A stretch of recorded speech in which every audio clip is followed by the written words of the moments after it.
Good morning, everybody, and happy Thursday to you. Hopefully, you guys are out here enjoying the day, no matter where you're at. Hopefully, you guys are making some good memories, making some smiles, laughing, and being around people that you love. Now, welcome to our daily live stream of the Grief Let's Talk About It podcast. If this is your first time, do me a favor. Head over to that YouTube channel, hit that subscribe button, hit that bell notification so you'll be notified every time we drop a new episode. Now, I have a really great guest for you guys today. She is here. She's going to be talking about her work, her story, and how she got into it. Now, before I bring her up here, this is for educational purposes only. And without further ado, I'm bringing on my guest. You guys help me welcome Miss Tami Proksch. Tami, how you doing? Good. Welcome to the show. Thank you. It's good to be here. Yes. So now, before we get into your story, tell people who you are, where you're from, and the work that you do. Okay. Well, I'm Tami Proksch, and I'm actually from South Carolina. Actually grew up on the West Coast, but we moved over to the East Coast just for fun. That's okay. That's okay. Yeah, it's okay. Let's see here. I am actually an executive admin assistant, and I just have a servant's heart, and I love to help people excel. So that is my main goal. That is what I do. And a little bit of that has kind of bled on over into, actually what I've experienced lately with grief.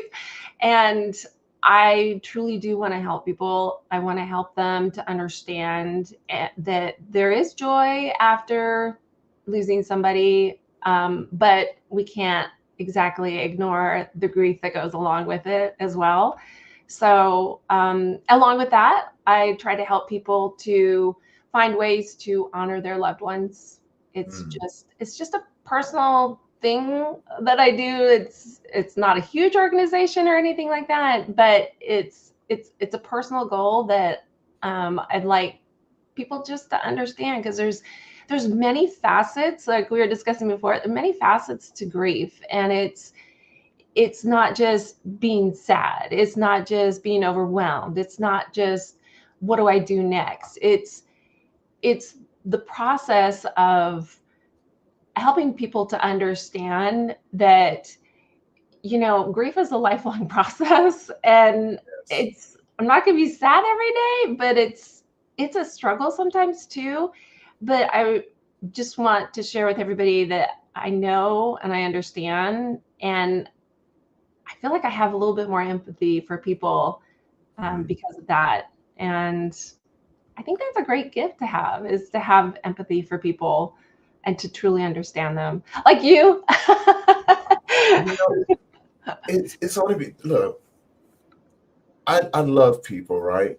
And I want to see people get to a place of healing to where they can be strong.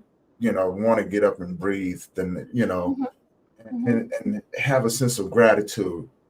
We both get it, right? When you go through grief is so messy. You go through these different areas, the brain fog, where you forget things. You just get wrapped into a routine, and you forget. We forget what we're doing, right? Yeah. We forget to love our loved ones that have gone. And I love the fact that you help empower people in that area, because I think that is beautiful. Now, before we get into your story, explain to people what it means to be empowered in your grief. And I really hope my friend Jay Lewis is watching today, because he's a rare breed as well. He does the grief empowerment theory. Big shout out to him. You guys check him out on YouTube. Right. So yeah, I think if he's tuning in, I think he's going to love listening to you and how you got in and the work that you do. Well, I think that, with anything, a lot of people want to put their best foot forward, and we want to be a positive influence for everyone. That, at least in my realm, in my world, I try to be a light to other people. And positivity has become more and more important to me. And that is an uphill battle with grief. It is not an easy thing. So you have to take the little steps, little by little by little, day by day by day. There's going to be some days you have setbacks. There's going to be some days you just power forward and you're like, man, I just feel it today. I can do anything. I'm just the super person. But to feel empowered is you have to look inside yourself. You have to look to see what you're made of. And Mm. when you get smacked on your behind because your other half is gone now and you have to figure out who you are, that's a reality check that I was not expecting, because my Understood. husband and I, we did what we were supposed to do. We came as one in a marriage. And now my other person is in the other room and I'm left to figure out, okay, well, who are you? And I'm like, I'm me. It's like, yeah, but who are you without your husband? And Mm. I don't know. I don't know.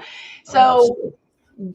that's where you have to start within and to figure out, okay, take your tiny steps, take a step forward here and feel like I call them wins. I always tell my kids, my kids are like, how you doing today, mom? And I'm like, I need a win today. I just need a win. I just need something to go right.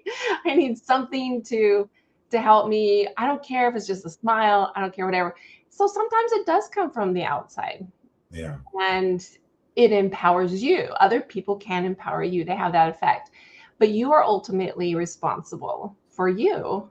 And sometimes it takes all the strength that you have to muster up that power. But I believe that you can do it. And most of that comes from helping other people. It's That just does. really doing Before people. you say, I want to say thank you to everyone who's tuning in on Instagram right now. I am Nicole Lee.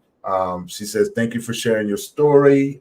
We have the Courthouse Perspective that has joined. Thank you for joining in. They've been regulars over here. And SRA Emily Marie. Thank you guys for joining in. Everybody on Facebook, LinkedIn, Rumble, YouTube, Twitch, Twitter. And if I missed anybody, I do apologize. Guys, this is Tami Proksch, and she's here to talk about her story today. If you guys have any questions or comments, please put them in the comment section. I will give you a huge shout out, or we'll put your comment up here and we'll be able to address those as we go. So other than that, you guys sit back and just enjoy. We're talking about empowering people who are going through grief. So hopefully you guys are paying attention. It's going to be a great one. Now, Tami, to add to what you were saying, because when we talk about grief, right, people always think that there's a right or wrong way to do it. Yeah. And it has been proven, as a matter of fact, through conversations, the different variations that come along with that. That grief will take you down a rabbit hole. And I love that you said, taking those baby steps, right? But sometimes I think we get so enthralled into running that we don't know what baby steps look like, because life before that change has been go, go, go, go, go. Yeah. Right. And then when you hit a wall, you're just taught, hey, I gotta know how to pivot. Right. Or you get stuck. Or sometimes now, this is what I've tried to do. And I know a lot of people that have tried to do this. I've actually tried to climb the wall. And it Yeah. was like, do you ever see those movies where the walls just keep going up? Yep. You keep thinking you're getting to the top. Like there's some sort of wizard on the other end, like, Yep. oh yeah, Jack and the Beanstalk or Yep. Jack and the Bean Wall, right? Yep. It was like, I'm down on the bottom, like, oh yeah, I see some cobblestones. I'm gonna grab them and start to climb. Yeah. It just kept going up, and I was like, you know what? Who's ever on the other end of the joystick, when I get done, I'm removing your batteries. That's so true. That's so true. Very true. You know, and people like I had to learn the hard way, like so many of us. And I wish I had a Tammy then, right? Mhm. Someone to teach me how to take those baby steps because I didn't know. I Right. didn't know who I was. I didn't know where I was going. I didn't know what my future was going to look like. And I didn't even know if I even had a purpose in this world anymore. Like I was just Yeah. wandering. Um, I felt like Superman without my powers, Yeah. right? And in this whirlwind of hurt, no one said that it was okay to not have your shit together, Tony. Yeah. Yeah. And I didn't, fortunately and unfortunately, I didn't have anyone. Now, the reason why I say both of those, because for one, it was a journey that I needed to figure out. Not having someone allowed me allowed me to venture into different areas of understanding, of falling apart, right? Mhm. And having the patience to rebuild my heart first and foremost, because it had been torn apart. And Right. it just felt like it wasn't there anymore. And secondly, it allowed me to see the world from an outside 360 view, as well as my life. That little dot that was in Mhm. there, that was me. That was like, look at the world. This is you, Tony. This is the world around you. And it helped me look at the world and go, there's so much more I do not know. Exactly. So, you know, um, I agree. yeah. So now, when how do you get people to start to understand those baby steps? Well, there's there's a lot of I, I would say a lot of talking going on because and a lot of explaining to people to understand. Like you said, you're just left alone, Yeah. and I know other people say, well, no, you have friends, you have family, there's people to help. And I'm like, yes. But um it's different. And I will tell you this, it's very hard to reach out to people when you're not used to doing that. Yeah. Yeah. Because my nature and our family were the people that always came to everybody else's rescue. We were the ones that were always there to help everybody else first. Oh, we'll be there to help. Don't worry about it. You just relax, whatever. And we would come in and we would help however we could. So when the tables turn and now I was the one that was needing help and assistance or somebody to talk to or something like that, it was really, really difficult to say, I need help, and Yeah. it's, Okay. and it still is. I won't tell you, I'm not going to sugarcoat this at all that oh, I've got that mastered because I don't, because I'm not saying I'm stubborn. I'm just self-sufficient, and I'm kind of like, I can do that. I can figure it. Everything is figure outable. I can handle it. I can do it and stuff like that. But what I soon realized that I can't I can't do it by myself. Like I Mhm. need somebody to talk to. And my poor kids, my poor kids were Yeah. like, "Hi, mom. Are you okay?" And they're very helpful. They're great. I love them to death. But they're all boys, and so the touchy feely stuff is not quite at the top of their priority list. Right. Right. But they do try to very much understand, and I have to understand too. They lost a father, but Mhm. I try to tell them like it's a completely different thing to lose a spouse. and it's just a different ball game altogether. I'm Right. not saying one is worse or one is better or anything like that. I'm not saying that. But I will say that it's difficult. And when you're like, who are the people that I'm closest to? Well, my children. But my children can't always relate. And so Right. it's a little difficult to do that. So I've been trying to educate them and say, let's have you step into my world for just a minute. I want you to picture this and I want you to understand what is going on here. Okay. My days, I get up and I'm thinking, okay, we have to get up. We're doing this today. And then there's some days I'm like, especially close to after, my husband passed away, I was like, I can't even do that. Like, you don't understand. And somebody would call me and I don't even know.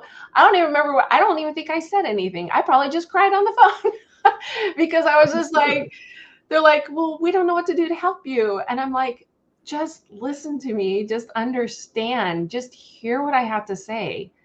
Um, and that when people listen to what I have to say and they heard, like, all I wanted to do was talk about my husband.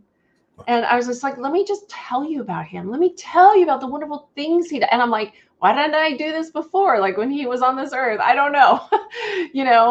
I did say a lot of nice things about him, but not like this. Boy, this was huge. So I felt like, to me, that was empowering as well. And Mm. and for my children, I was like, let me empower you by helping you to express your feelings, to express what you're going through, because that is, communication, of course, is key in a lot of things, but to truly have empathy and understand other people is another level up. And if you can do that, you can empower other people and you can be empowered going forward. It's Right. just having people.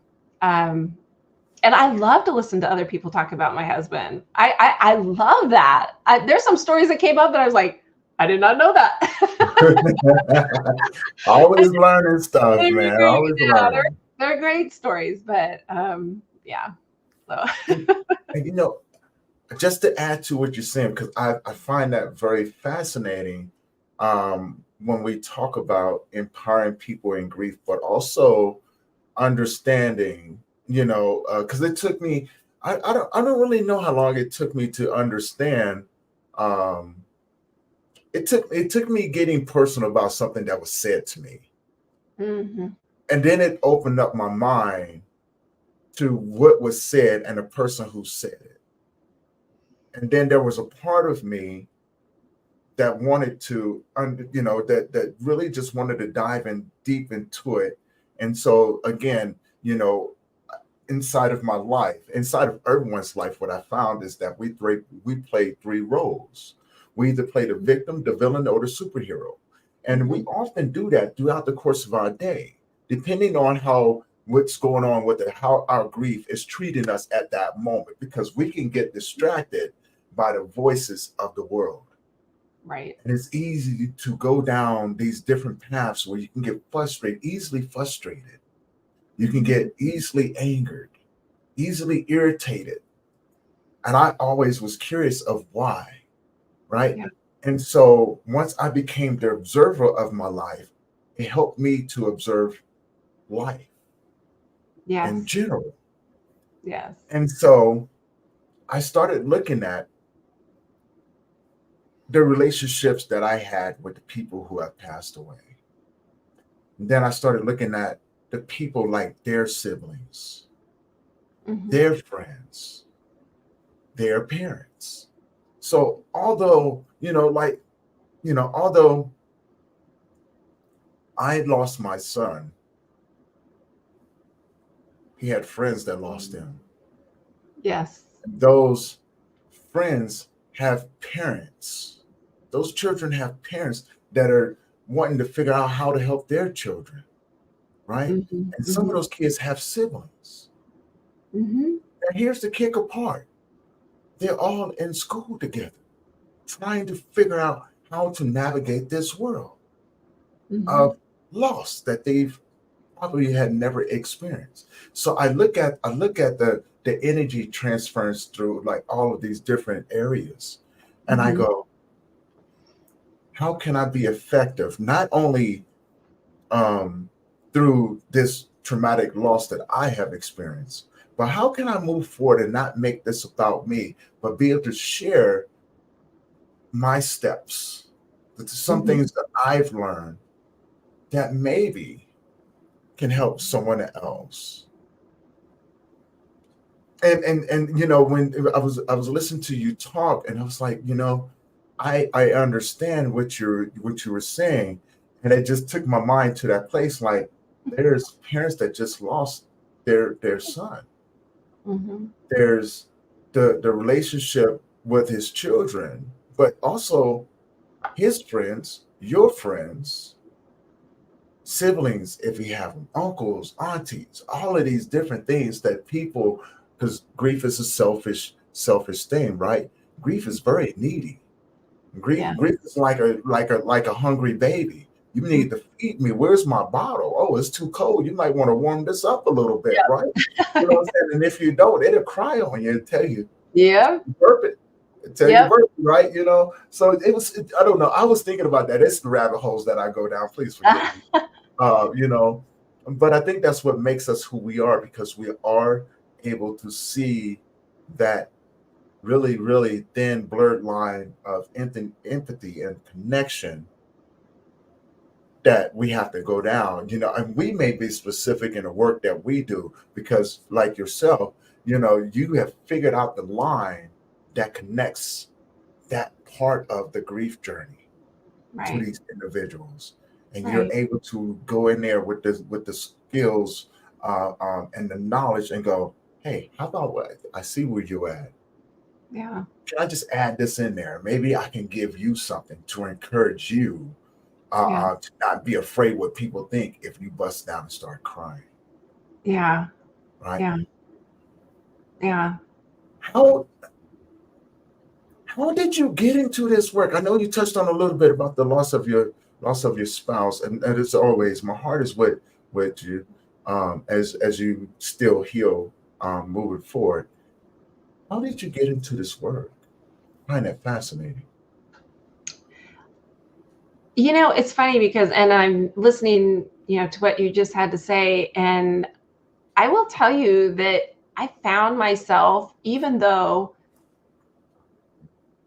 I lost my husband, my sons lost their dad, and he lost, his sisters lost, and his parents are still alive, so they lost the Mhm. son. Right, right. Um, I was finding that as people came to console me, they were really struggling, and I Hmm. thought, I need to help them, Okay. Okay. because I think the tables turned a little bit, and I wasn't expecting that. I was expecting it oh, like, okay, there's people are there, condolences, we're so sorry, and we don't know what to say to you and stuff like that. But in turn, they were really struggling. I Mm. mean, friends, acquaintances, just people that he knew, his coworkers, it was like they didn't they were really struggling. And I thought, I need to help them. Like, I don't like I feel like I'm okay to a point. Like, I'm functioning. I'm not superstar functioning, but Right. at the time, but I was thinking, I need to do something or say something to them to let them know that it's going to be okay. And we can share stories. Like I said before, I would love, I think that was one of the things that helped them too, was for them to share their experiences with him, with me. Mhm. And Okay. Okay. that was like a therapy right there. And I just thought, well, tell me about, did you have any experiences with them, or anything like that? And I love to listen to them about, and they would end up laughing, or, I. not necessarily more cry, but I mean, they would laugh a little bit more, and they would open up, and they would say, I really miss that about him. Or, it was it was kind of a unique thing that happened at we had two funerals because we most of our family is on the West Coast. Mhm. So, and that's where he's buried. But at his funeral over here in South Carolina, I had one of his friends and coworkers, and actually a couple of them would come up to me and they're like, because we had an open casket, and they said, that doesn't look like him. And I said, well, the funeral home did the best they could. I think he looks like Mhm. him. And they're like, no, no, where's his glasses? Like, he always wears glasses. That's how we know him. It's his glasses. And I thought, oh, you're right. He always wears glasses. That's how they saw him. That's how they said, you need to go get his glasses and put them on him. But that's how we connected. And they would tell stories about him and just say, oh, remember about that time he said this or did this at work or whatever. And it was great to see people. I'm going to say it wasn't happiness necessarily, but there was like a relief Mm. involved in sharing those stories and saying, you know, we love him, we appreciate him, and we will definitely miss him. And that was a great way for them to do. And I just said, tell me more, tell me more. So going back, just that was the start of it. Was like I was starting to feel like, people came over to my house, and you have to understand this was still during COVID, and people were a little hesitant about coming into the house and dropping food off and things like that. But they would say, you know, they're like, oh, they'd come in great big tears and stuff, and we'd have a little short cry together. But then they just were really I could tell they were really, really struggling. And I just thought, Right. let me help you. Let me help you with this, because I can see that this is a this is hard for you. Yeah. And going through that grief is a hard thing, but I think that there's also a relief involved, not only for them, but also for me as well, because Mm. I can be lifted.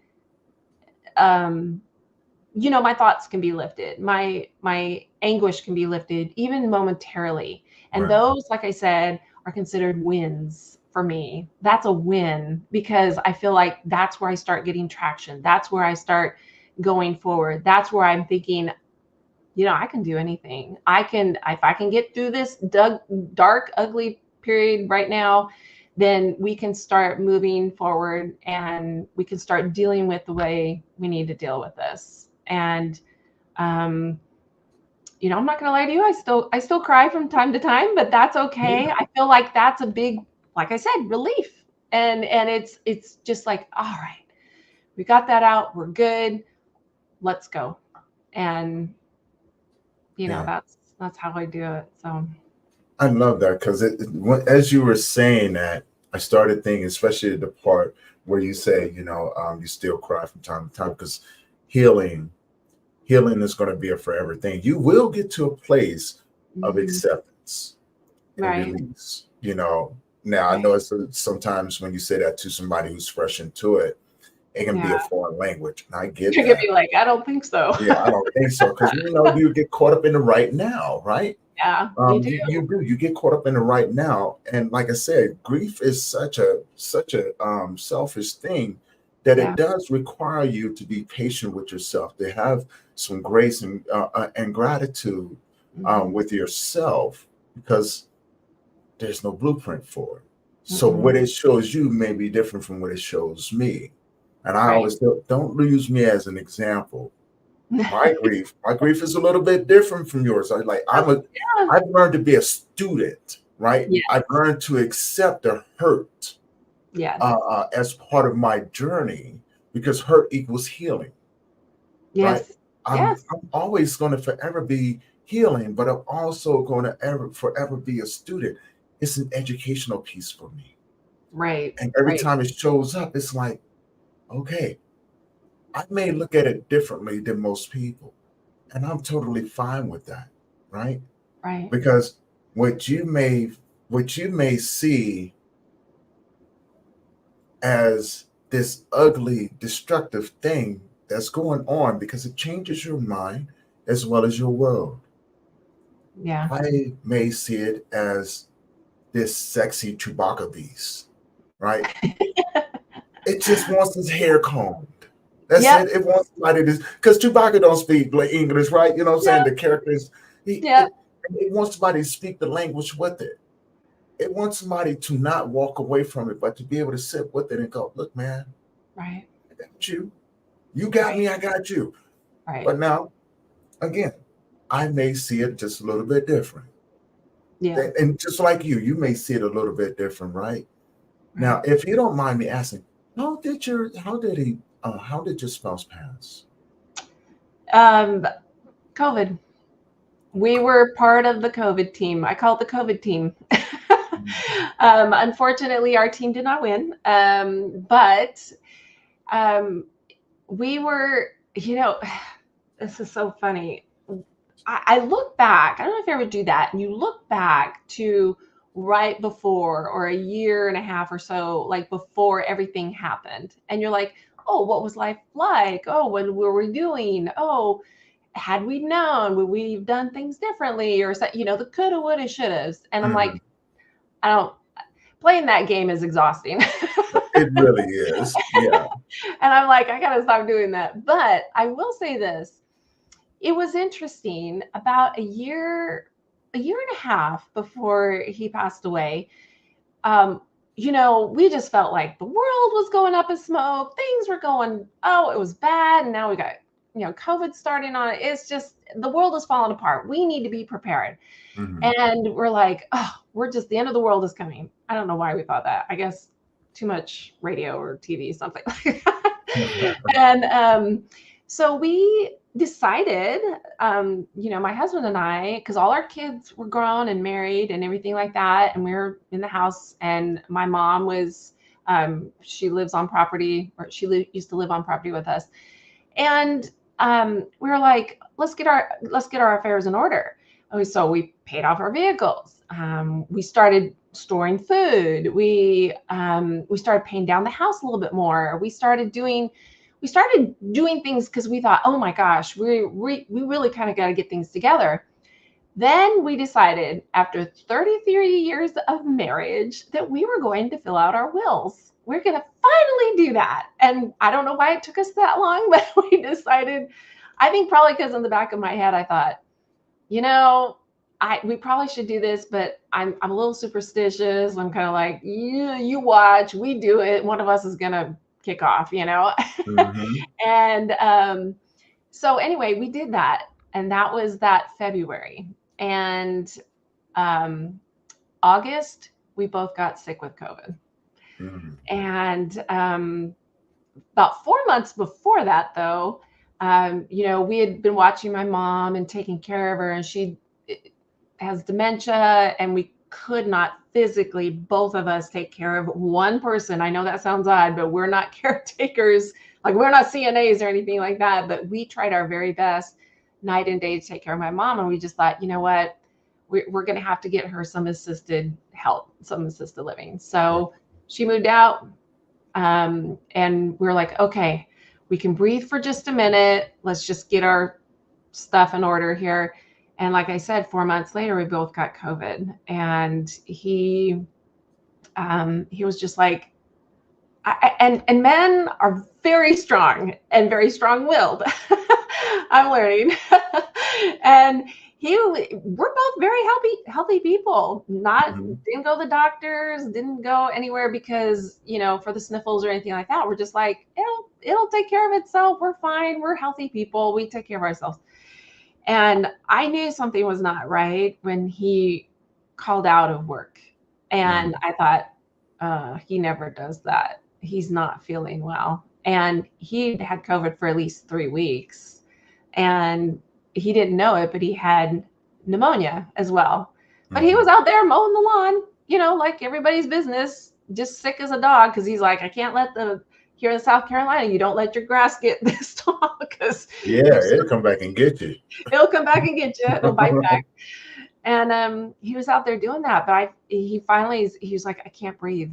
I cannot breathe. We have to go to the hospital. And I thought, my heart sank because I thought, uh-oh, this is really bad.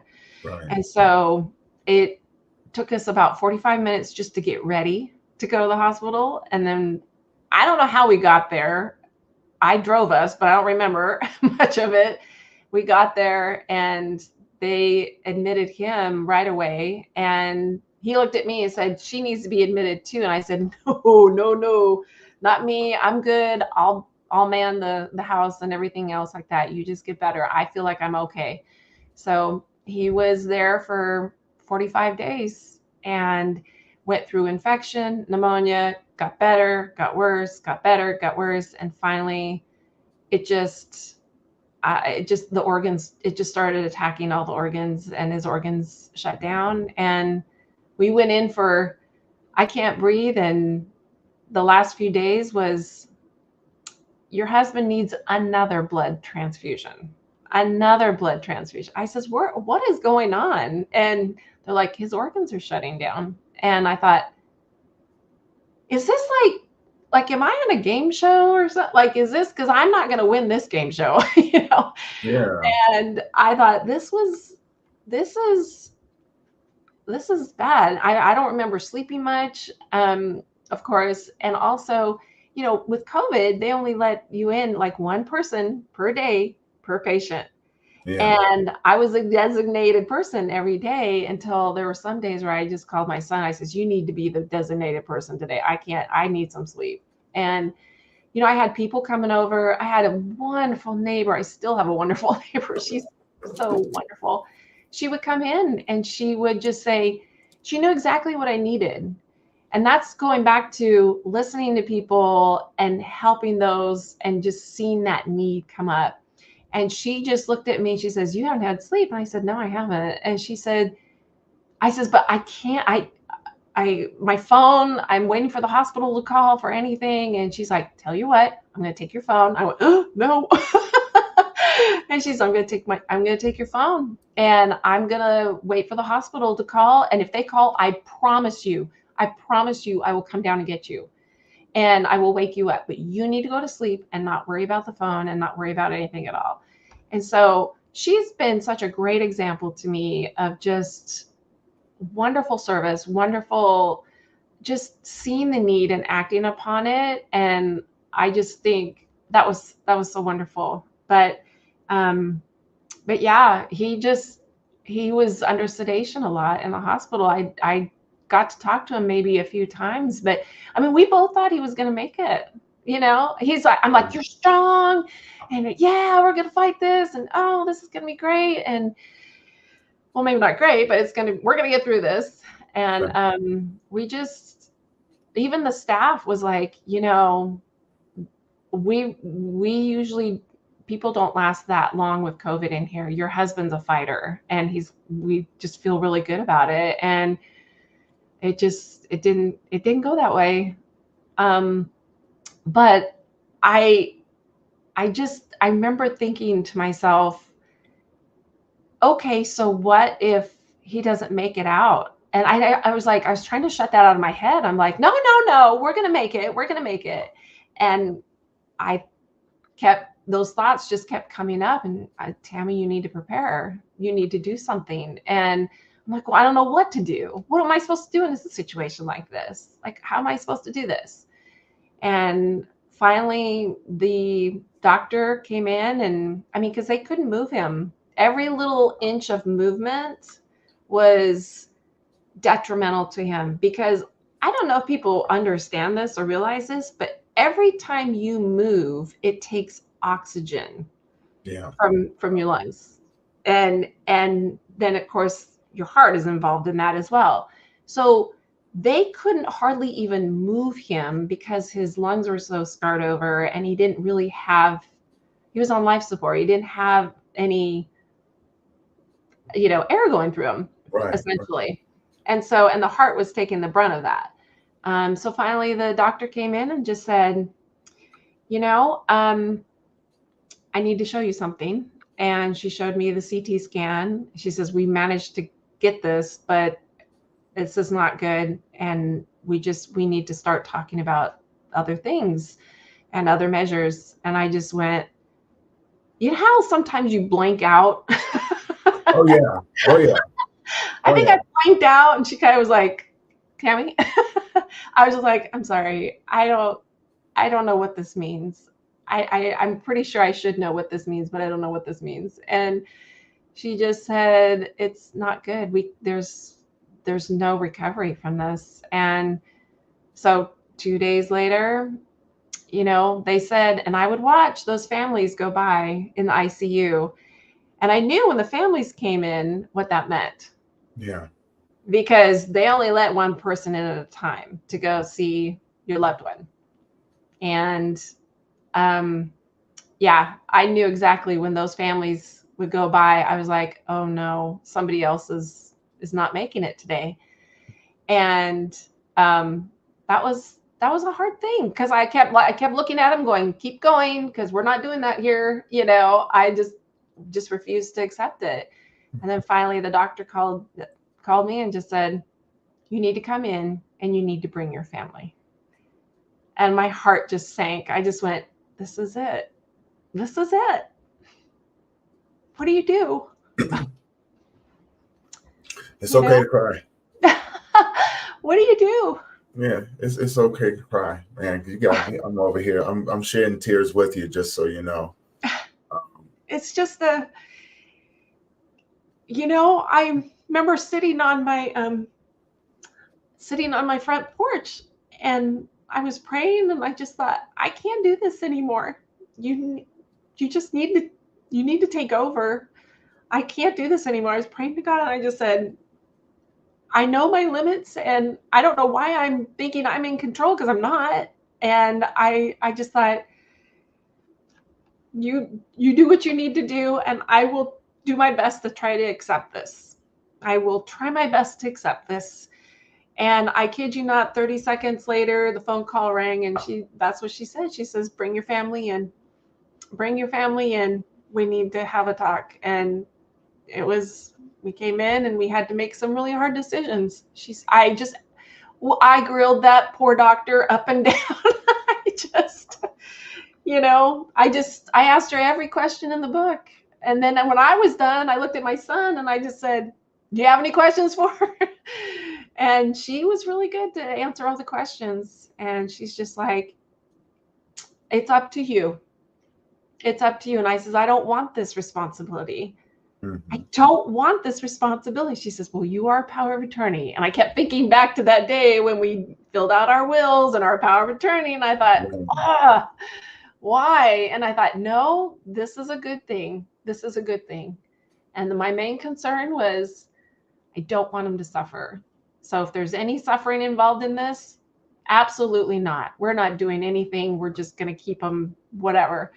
And it was a very, very hard decision. People think when they sign that paperwork that you're like, oh yeah, I'll be in charge of this. Oh great, I'll be in charge of that. You don't want that responsibility. But it Yeah. is, but it was my honor, though, to be honest with you, to be his power of attorney, because I knew him best. And even though we didn't have some conversations about this, because we thought, we don't need to worry about that. We're young, we're good. Mhm. We, I just knew him, and I just thought, absolutely, this is the best thing. And he would not want to burden anybody with anything. Um, and it wasn't just that, it was a whole nother level of other reasons. But about 6 hours later, he passed away.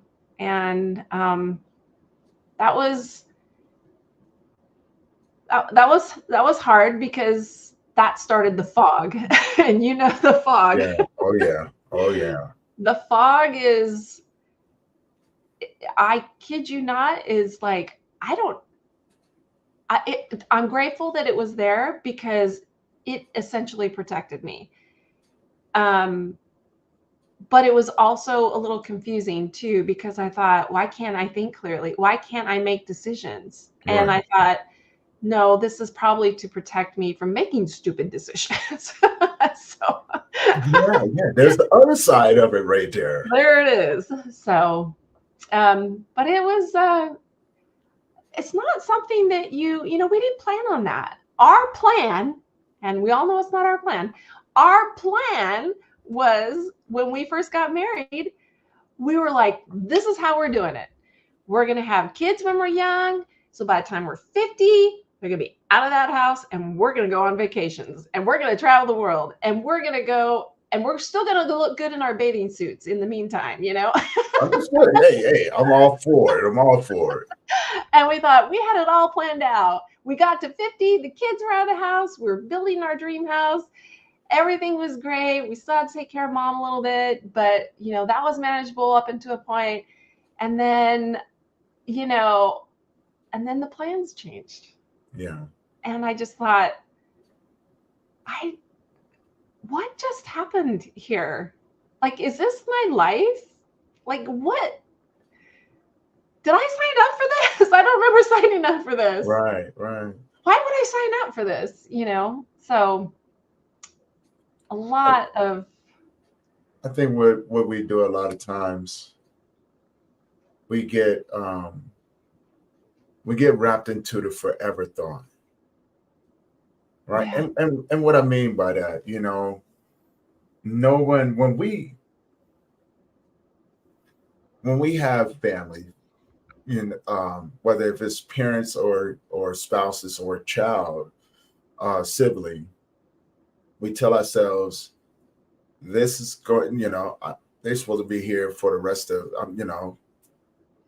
forever, because our parents are they're superheroes.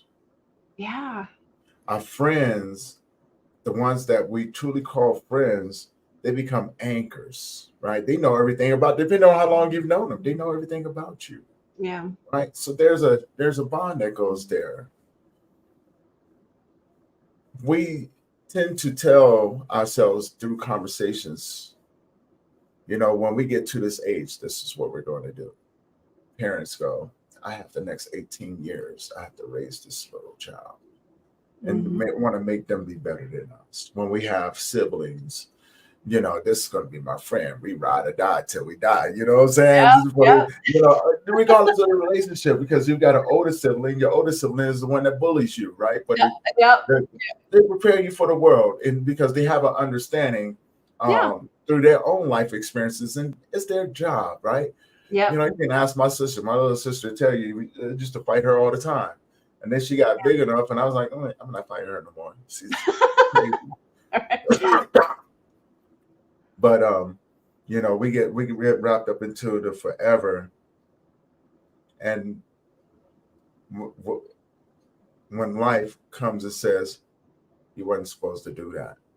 Yeah. I didn't promise you that. I didn't tell you to do this. Yeah.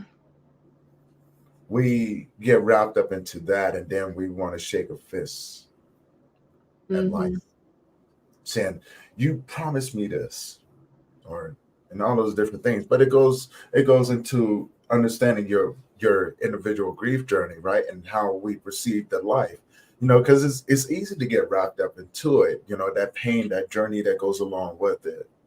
And I started telling myself, or I was telling someone else, and because they made a statement, they said, you know what, life isn't fair. I said, no. I said, what makes you think it was? And they looked at me. I said, see, here's the thing.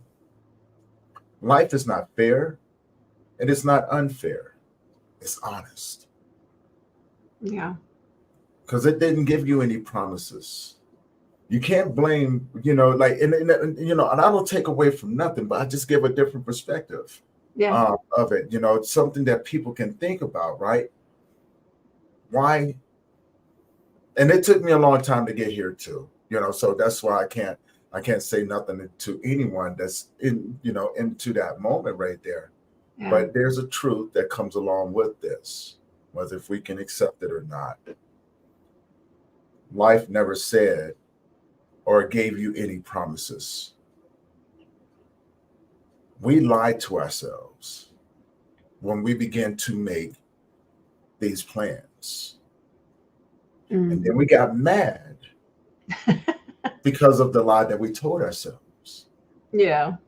Now, Yeah. you know what I'm saying? Now, that don't get me, look, I've been there. I've been on that other end, you know what I'm saying, right there. And that's the only reason why I even say something like this, because I don't ever want to discredit anybody in what they feel. Right. I would rather walk with you in your darkest moments and keep my thoughts Yeah. to myself. Yeah. Right. And Yeah. if I can give you little nuggets to help you out along the way, Right. I can, you know, and I'm more than willing to do it, just like yourself, right? Right. But I got a question though, before Okay. we move forward. Okay. What was the funniest memory that you have of your husband? I love that right there. She started laughing off the bat. You know, my husband, he was very dynamic. And I have to say, I don't know if it was the funniest, but it's one that comes to my mind for some reason. I don't know, because he wasn't a huge jokester or anything like that, but he was determined. And and sometimes in that determination, things kind of went not as planned in his book. And that's when it got funny for the rest of us.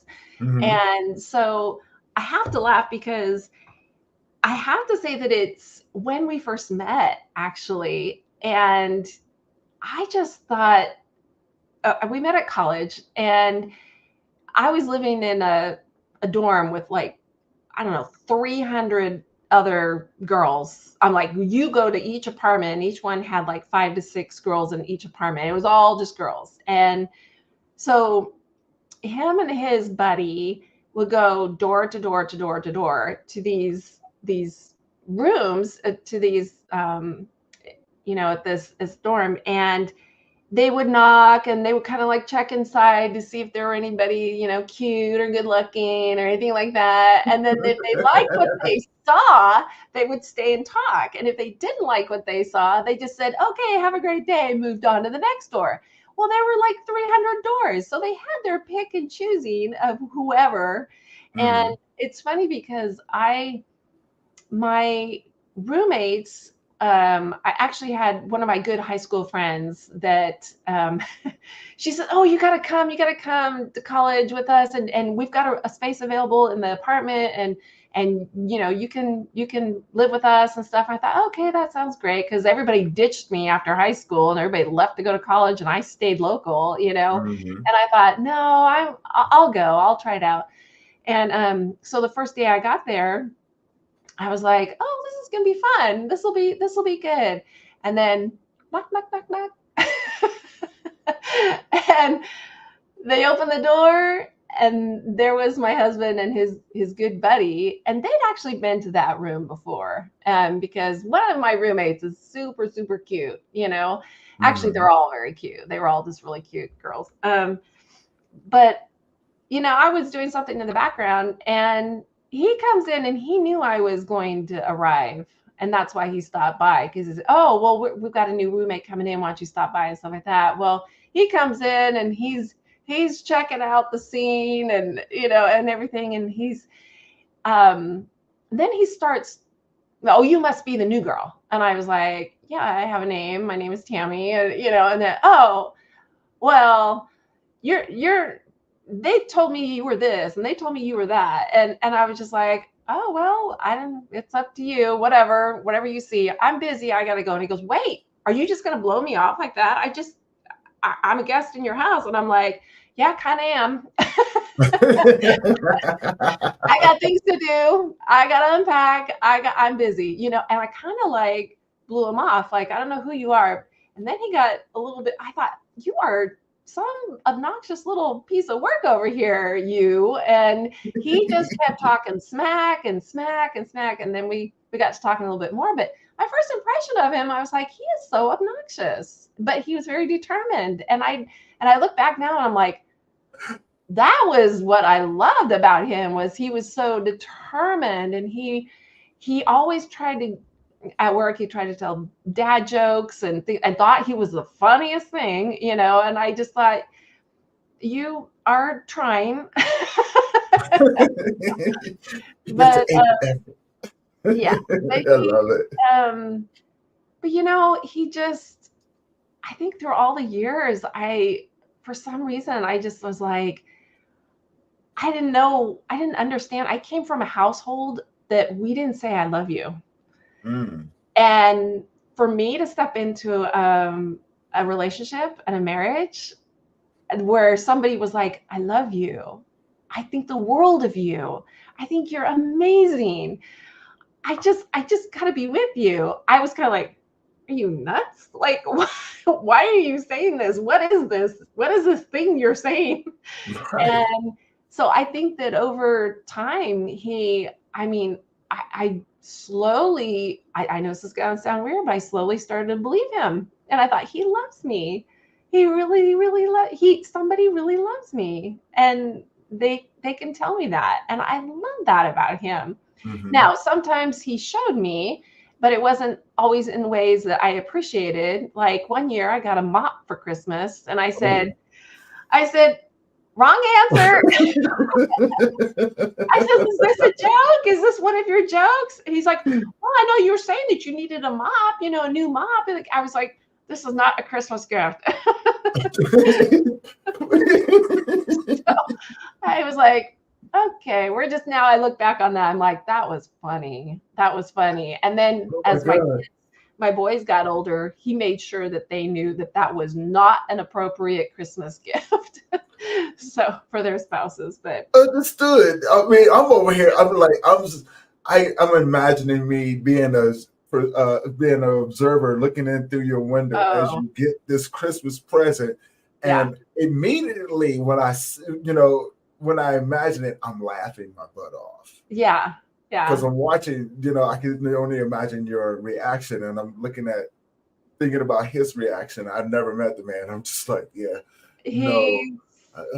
he did everything for me, and I still have all his little notes and stuff like that. And I think the one that came with all the flowers and roses and stuff like that. And every time I had a child, he gave me a dozen roses.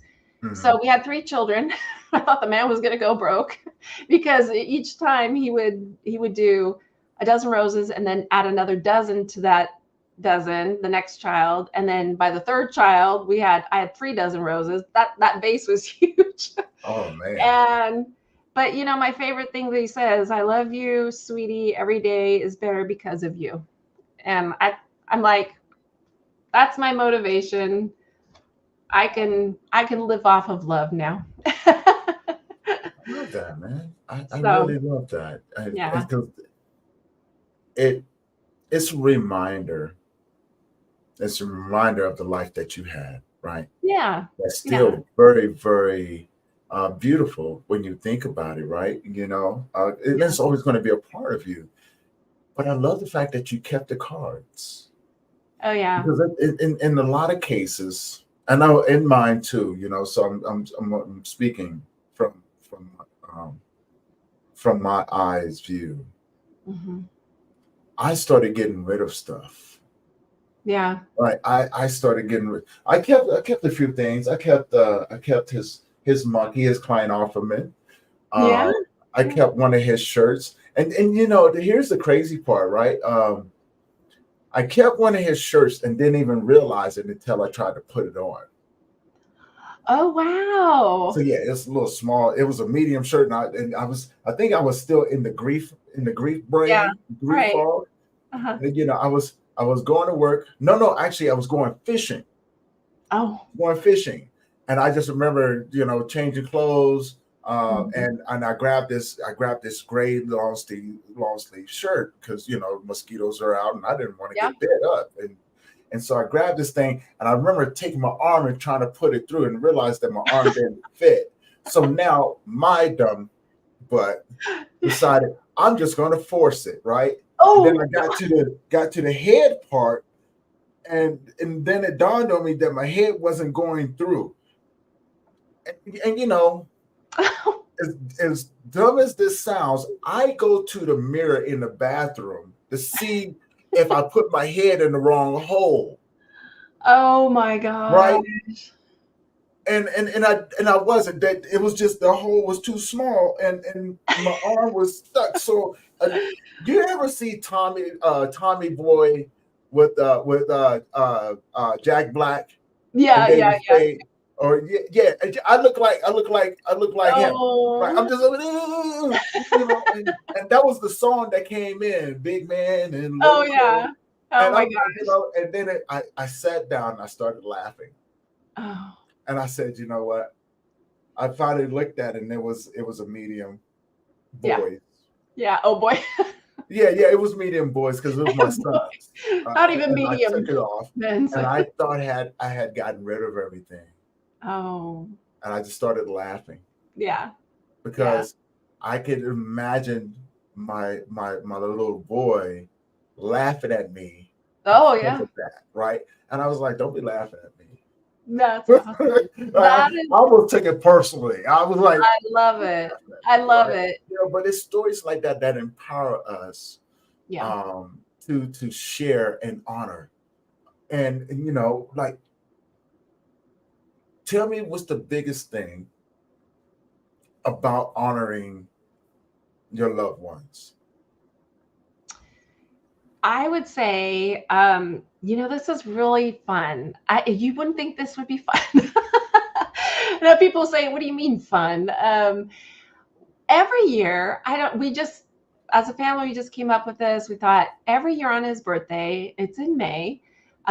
We are going to, as a family, we're going to do service because that is what he did. He was constantly helping other people. I mean, he would drop if somebody would call him and say, "Hey, I need you to come over here and help me fix this tire. Oh, I need you to come over here and do this for me." And if he was in town and he was available, he was just like, "Absolutely, I'll be right there. I can come help you." And our family, I mean, that spilled out into our family too. You can't just have one person that's just like, "Oh, we're gonna do all these great things," and not have the rest of the family be on board. That you've all got to kind of come together for it. Right, And I right. just talked to the boys and I said, I think every year for on his birthday, it's should be good weather. Um, I think we should just honor your dad every year by just going out and doing simple service for people, and whether that's opening the door for somebody at the grocery store, whether it's helping somebody mow their lawn, whether it's bringing a meal to somebody, whether it's, um, whatever and we really prepared for it, for the weeks before that. Um, and we got his family involved. And, I think the first year we went up and we cleaned a church. We put up fence on a ranch. But I'll tell you what, my father-in-law is amazing, but he does not stop. And I thought he was trying to kill us all. I thought, oh, good grief, we're not going to make it out of this one alive. And he had his to-do list. And I thought, oh, we'll try to get through as much as we can. But, it's a pleasure helping him. And I just love him to death. And he's just an amazing man, and so is my mother-in-law. They're just amazing people, and they're just very strong people, good examples to everybody. But that's what we try to do every year on his birthday. Is we just do, if you can do even the simplest things. I know that sometimes people get busy on the weekends or whatever, and during the week. But if there's something you can do, and then just report back and tell people, you know, I was able to help my neighbor today babysit their kids, or I was able to do something for somebody else. Mhm. That to us is like one of the best honors that we can give my husband.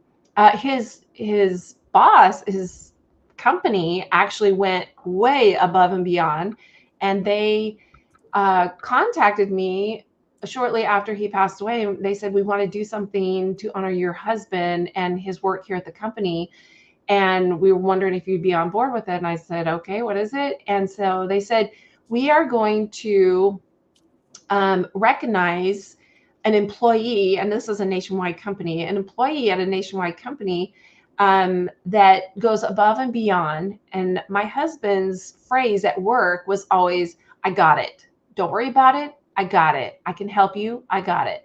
So they created the Eric Proksch I Got It Award. And so it honors people at his company, and it's like, could be in Texas, could be in Minnesota, could be anywhere.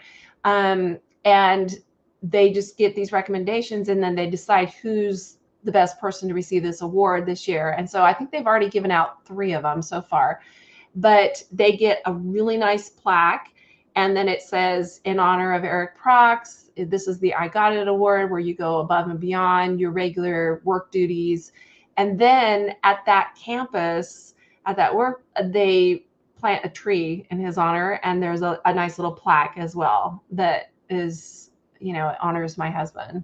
So there's a lot of things you can do. Of course, we go up and we make sure his headstone, his gravesite is clean and well represented, and we'll clean around others as well that might need a little extra attention.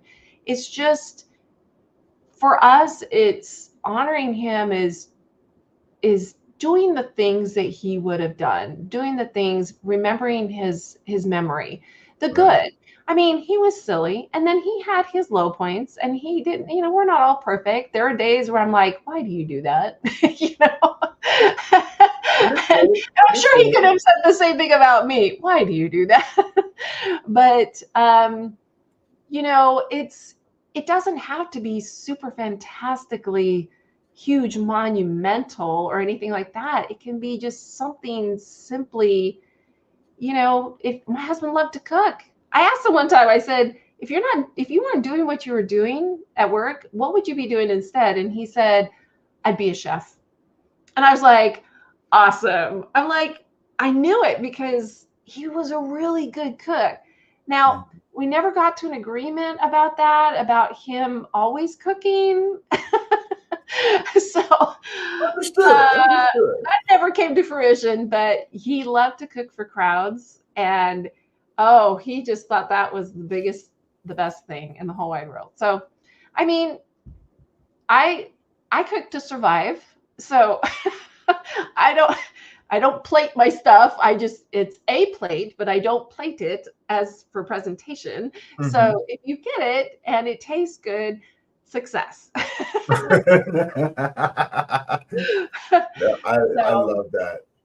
I love that, and hopefully, as we begin to wrap this up, I always ask my guests, if you could leave the audience with something, what would you leave them with? I would probably express to everybody that it's a process.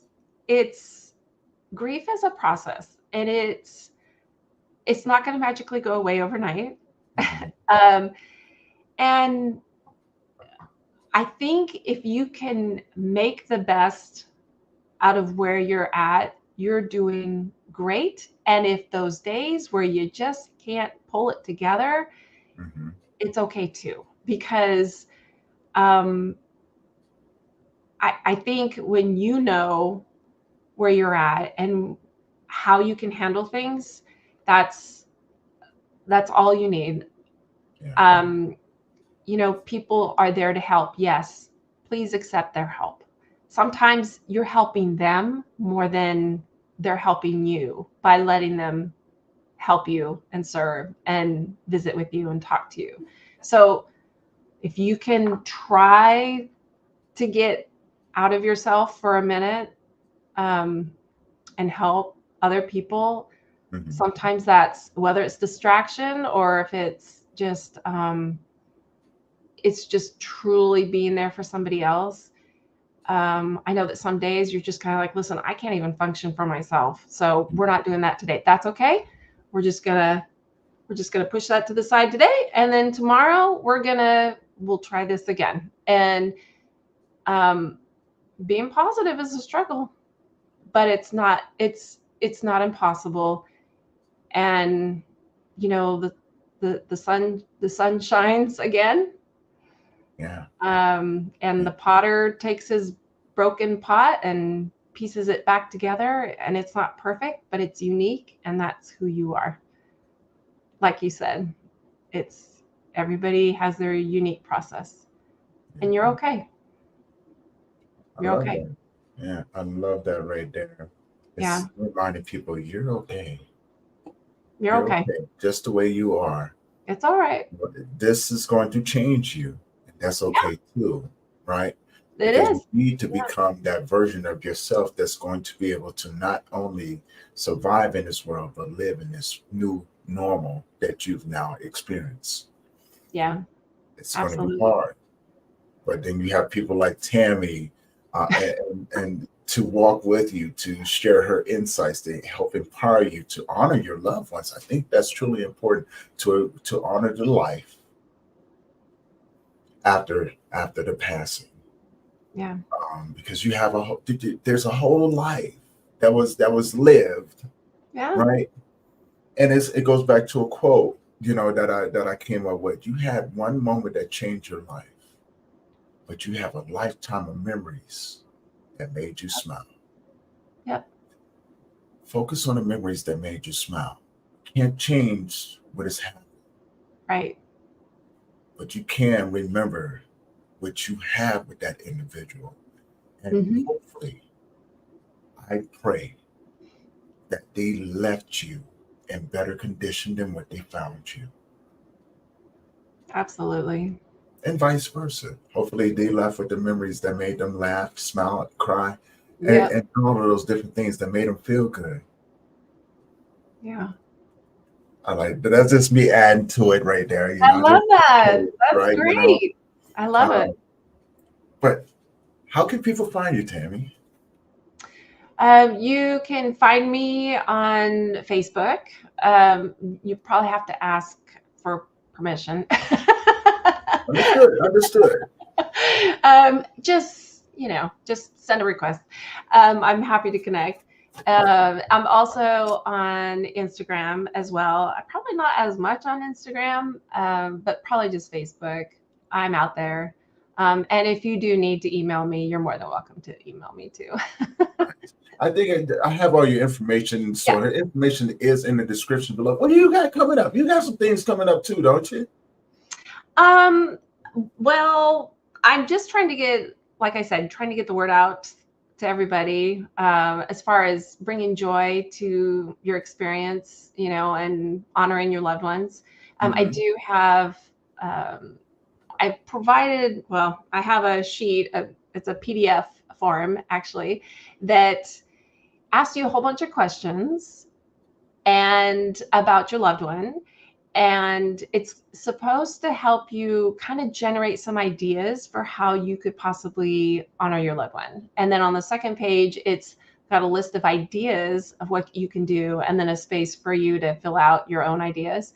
But it's Hmm. basically for you to kind of get the ball rolling if you want to, serve other people, or if you want to, just kind of, it's kind of therapeutic, because you kind of sit there and go, oh my gosh, um, this is what he loved. That's right. He loved this. He loved beef jerky. I'm like, I remember sitting in the car and eating all this beef jerky on road trips. I'm like, could you pick something else that smelled less? You know?